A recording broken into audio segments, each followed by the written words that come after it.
সুগন্ধি বোম্বাই মরিচ চাষ করে আজ লাখপতি সুনীল মণ্ডল। সুনীলের নার্সারিতে মরিচের পাশাপাশি বিক্রি করা হচ্ছে মরিচের চারাও। অভাব অনটনের সংসারে নিজের অদম্য ইচ্ছায় আজ তার ভাগ্য বদল হয়েছে।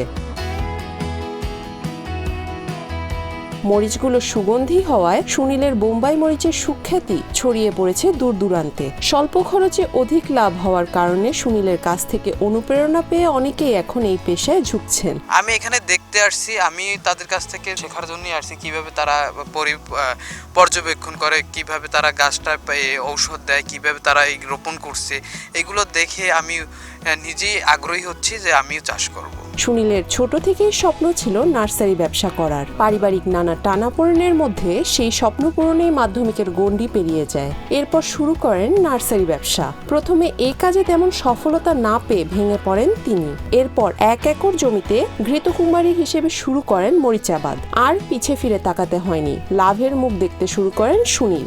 0 থেকে 6 বড়দের লোশন নয়, শুধুই স্কয়ারের মেরিল বেবি লোশন। আমি শুরু করেছি মরিচ শুরু করেছি 5-6 বছর আগে। কম পরিসরে করতে করতে বৃহৎ পরিসরে দিতে আসি। 1 একর জমিতে দিব। আগামী বছর আরো 2 একর জমি দেওয়ার মতো ইচ্ছে আছে। এতে ভালো লাভ হয় এবং সংসার আদি ভালো চলে। এবছর 3 লাখ টাকা আমার বিক্রি হয়ে গেছে, আর সামনের দিকে আরো হইবে। গেল বছর আমি এই মরিচ দিয়ে আপনার 5-6 লাখের মতো টাকা ব্যবসা লাভ হয়েছে আমার। এবছর 6-7 লাখ টাকা আমার দিয়ে ফিরে থাকতে পারে। বছরে 2 লাখ টাকা ব্যয়ে তার ক্ষেত থেকে উৎপাদন হচ্ছে 8 লাখ টাকার মরিচ। বর্তমান সময়ে সুনীলের ক্ষেতের বোম্বাই মরিচ স্থানীয় বাজারে চাহিদা মিটিয়ে রপ্তানি হচ্ছে রাজধানী ঢাকা সহ দেশের বিভিন্ন জেলায়। দীর্ঘদিন ধরে দেখি এই মরিচ চাষ করতে আছে। আজকে আমি একটা উদ্যোগ নিলাম, আমি আসবো তার ক্ষেত দেখতে। বাজারে সব দোকানদারের কাছে মরিচ বিক্রি করে, মরিচ যে নেয় তারপরে সে আবার আসে মরিচ নিতে। ওই মরিচটাই আমার লাগবে। এরা ঘেরতো বোম্বাই মরিচ অনেকই ভালো। এটা দীর্ঘদিন ধরে অনেক আগে থেকেই সে চাষ করছে। এটা ভালো মরিচ, এখন অনেক সে বড় করে এটাই এনেছে, উদ্যোগ নেছে। সুনীলের এই ক্ষেতে শুধু মরিচই উৎপাদন হয় না, মরিচের চারা উৎপাদন করেও বিক্রি করেন তিনি। এই মরিচটা যে একবার খাইছে সে এটার প্রেমে পড়ে গেছে, মানে বারবার আর কি মরিচটা নিতে চায়। যেমন আমি প্রতি বছর 2-1 হাজার টাকার মরিচ আমি কিনে খাই, মানে আত্মীয় স্বজনরে আমি অনেকের দিছি, সে বারবার আর তারাও চায়, মানে এরকমই।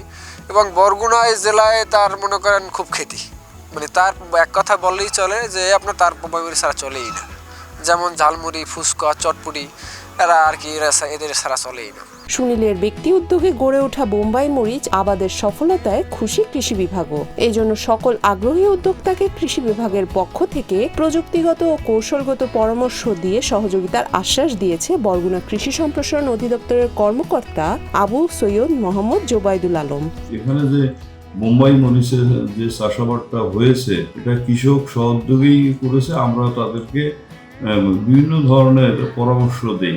এই ফসলটা আসলে এখানে নতুন, এবং আমাদের যে মরিচ চাষ আছে সেই মরিচ চাষের মাধ্যমে আসলে আমরা সহযোগিতা করি। মরিচের বিভিন্ন ধরনের বীজ কৃষকদের মাঝে সরবরাহ করি। এই যে কৃষক, আমাদের কৃষি সম্প্রসারণ বিভাগের পক্ষ থেকে আমরা সর্বাত্মকভাবে কৃষির যে নতুন প্রযুক্তি, এই সমস্ত প্রযুক্তি কৃষকদের আমরা প্রশিক্ষণ দিই। এর ফলে হয় কি, কৃষকেরা যখন মাঠে চাষাবাদ করে সফলতা পায়, তখন আশেপাশে কৃষকেরা এই বিষয়টা নিয়ে উৎসাহিত হয়ে পড়ে।